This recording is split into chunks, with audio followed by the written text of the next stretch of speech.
балалар. Алдыға сұрақ отыра қойыңдар. Көңіл-күйлерің қалай?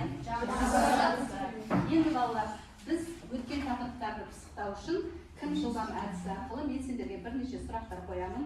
Ойымызды жинақтаймыз және жылдам жауап беруге тырысамыз. Оған нелер жатады, қандай ерекшеліктер бар?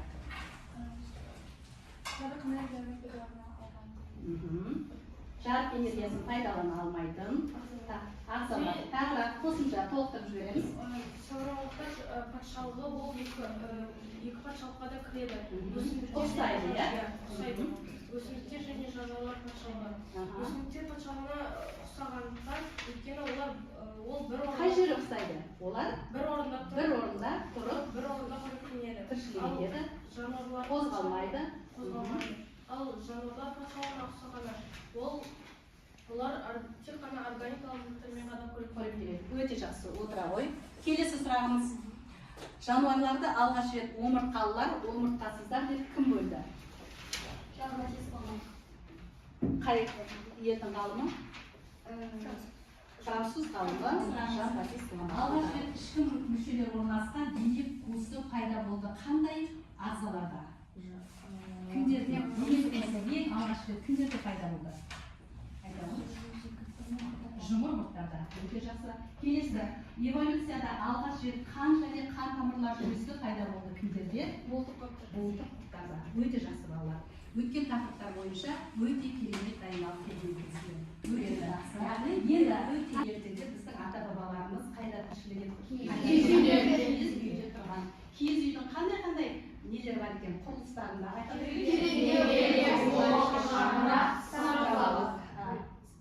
шаңырақ және сылау. Енді кірпішпен қалаймыз. Яғни Абай атамыздың "Сен де бір кірпіш дүниеге кетігін тапта бар қала" деген әдемі өлең жолдары бар, иә? Мен де сендерге сондай тілектер едім. Сендер де кірпіш дүниеге кетігін тауып, өз орындарыңды тауып, жаңағы өздерінің үйді кірпіштен қалайтын болса, ал енді біздің ағзамыздың, мүшелеріміздің ең кішкентай бөлшегі не деп ойлайсыздар? Жасуша. Өте жақсы. Ендеше біздің жаңа сабағымыздың тақырыбы қандай деп ойлайсыңдар? Жасуша ағзаның негізгі бөлшегі өсімдік және жануар жасушаларының құрылысы. Сабағымыздың мақсаты енді жасуша мүшелер жүйесі туралы түсініктерді қалыптастыру және жасушадағы органоидтар туралы білу және өсімдік жасушасы мен жануар жасушасының арасындағы ұқсастықтар мен айырмашылықтарды ажырату. Тек микроскоппен ғана көруге болатын ұсақ бөлшектерден тұрады. Алғаш рет бұл бөлшектерді 1365 жылы тұратын бөлікті цитоплазм деп атаймыз. Жасушаның ең маңызды орталығы жасуша ядросы деп аталады. Жасуша ядросында бүкіл организм барлық бөліктері жекеленген ұяшықтардан тұратындығын байқап, оларға жасуша деген ат берген. Жасуша тіршіліктің құрылымдық қызметтік бірлігі, яғни барлық тірі организм жасушадан тұрады. Жасушаның сыртында тұратын бөлікті цитоплазм деп атаймыз. Жасушаның ең маңызды орталығы жасуша ядросы деп аталады. Жасуша ядросында бүкіл организм Қандай жасуша? Өсімдік жасушасы ма, әлде жануарлар жасушасы? Өсімдік жасушасы неден тұрады? Ең бірінші оның сыртында не қаптап жатады? Қаптап жатады. Оның ішінің барлығы не толтырып жатады? Цитоплазма. Ал цитоплазмада неден орналасады? Органоидтар. Ал олардың ішінде ядро қандай қызмет атқарады? Көбею қызметін атқарады. Және осы органоидтардың ішіндегі, жасушаның ішіндегі барлық жаңағы жұмыстардың барлығын басқарып отыратын негізінен осы ядро екен. Ядродан мысалы қызанақ, алма, апельсин, мандарин сияқты жемістерді жеген кезде қандай болып тұрады? Шырынды, сулы болып тұрады. Бұл оның ішінде толып тұрған не екен? Жасушаларындағы вакуольдер екен. Ал сонымен бірге вакуольдің өзін біз екі түрлі, кейде жаңағы осы жасушаға қажетті заттарды жинайтын қойма деп айтып жататын болсақ, келесі жолы керек емес заттарды сыртқа шығаратын қоқыс жәшігі ретінде де қарастырамыз деді, иә? Неге оны тоғыз жәшігі ретінде қарастырамыз?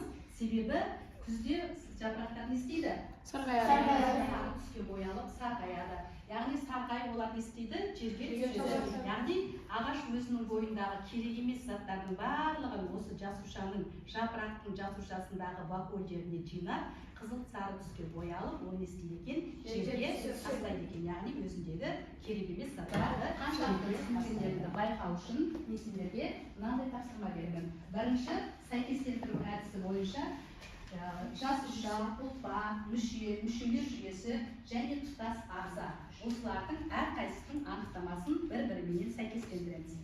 Бірінші, құрылысы ұқсас, шығу тегімен белгілі бір қызметтерді атқаратын мүшелер тобын не деп атаймыз? Мүшелер жүйесі. Қолды беріп жауап береміз. Мүшелер жүйесі. Мүшелер жүйесі.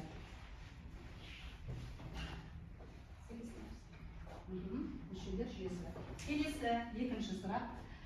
Өзіне тән пішіні мен құрылысы және қызметі бірдей ұлпалардан құралған организмнің бір бөлігі. Мүше. Жақсы, өте жақсы. Келесі, белгілі бір ортаға өз бетімен тіршілік етуге бейімделген тірі және қалыптасқан бір тұтас жүйені не деп атаймыз? Тұтас ағза деп атаймыз. Келесі, тірі организм құрылысының ең кіші өлшем бірлігі не деп аталады? Жасуша. Жақсы, өте жақсы. Келесі, шығу тегі мен құрылысы, қызметі бірдей жасушалардың тобын не деп атайтын еді? Ұлпа деп атайтын әдісі бойынша. Өте жақсы. Және жануар жасушаларының суреті берілген.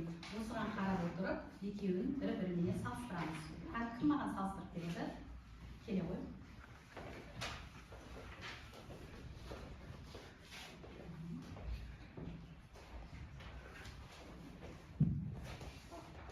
Өсімдіктің жасушасы неден тұрады? Вакуольдан жасуша қабықшасы. Жасуша қабырғасынан,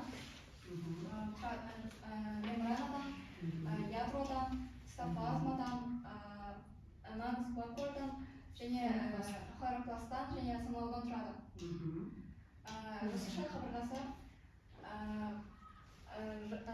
жасушаны құрастыратын қабықша. Оны басқа заттардан қорғайды. Мембранада жасуша қабырғасының міндетін атқарады. Ядро жасушаның ең маңызды бөлігі. Ол көбею үдерісіне қатысады. Цитоплазма жасушаны толтырып тұратын сұйықтық. Хлоропласт хлорофилл пигментімен толтырылған өсімдікке жасыл түс береді. Вакуоль ішінде көпіршігі бар сұйықтық. Саналау жасушаның бірінші жасушадан екінші жасушаға ауысуына мүмкіндік беретін мүше. Жақсы, өте жақсы. Таусынша. Бұдан біз ядро деп атаймыз. Ядро жасушаны басқарады. Және де бұны біз митохондрия деп айтамыз. Ол энергия жинақтауға. Вен диаграммасы бойынша өсімдіктер жасушасының жануарлар жасушасының айырмашылығы және тұтастығын дәптерімізге жазамыз. Қаншыландырамыз. Екі уақыт береміз. Жылдамдатып жазамыз.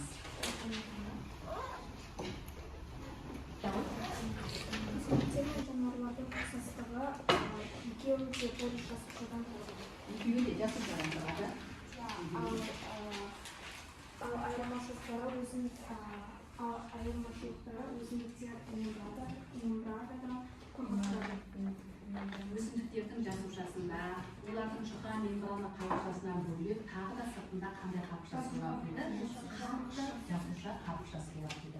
Бұл жануар жасушасы мен қабықшасымен өсімдік жасушасының қабықшасының екеуінің арасындағы айырмашылығы. Жақсы, отыра ғой. Ары қарай тағы да толықтыратындар бар ма? Өсімдік және жануар жасушаларының ұқсастықтары. Өсімдіктер жасушадан тұрады. Екеуінің де жасушалары маңызды үш бөліктен тұрады. Ядро, цитоплазма және қабықша.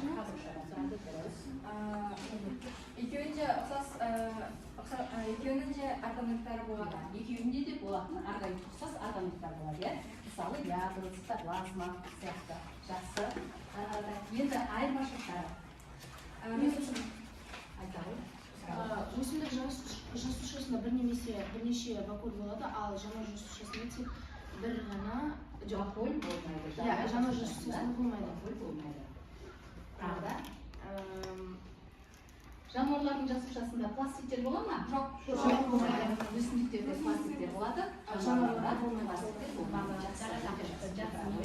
Көрініп тұр. Енді осы сабағымызды қорытындылау үшін капот ойынын ойнаймыз. Сол деген түсінікте ең алғаш қолданған ғалым Роберт Гук. Жақсы.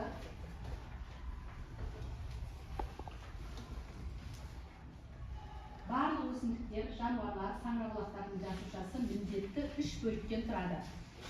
Қабықша, цитоплазма, ядро. Жақсы, өте жақсы. Құрылысы, шығу тегі және атқаратын қызметі бірдей жасушалар мен жасуша аралық заттар тобын не деп атаймыз? Жасуша. Ұлпа деп атаймыз. Тұрақты орны, құрылысы бар және белгілі бір қызмет атқаратын ағза бөлігі. Мүше. Кез келген ағза құрылымының жалпы сызба нұсқасы. Жасуша, ұлпа, мүше, мүшелер жүйесі және құрылысы. Жақсы. Өте жақсы.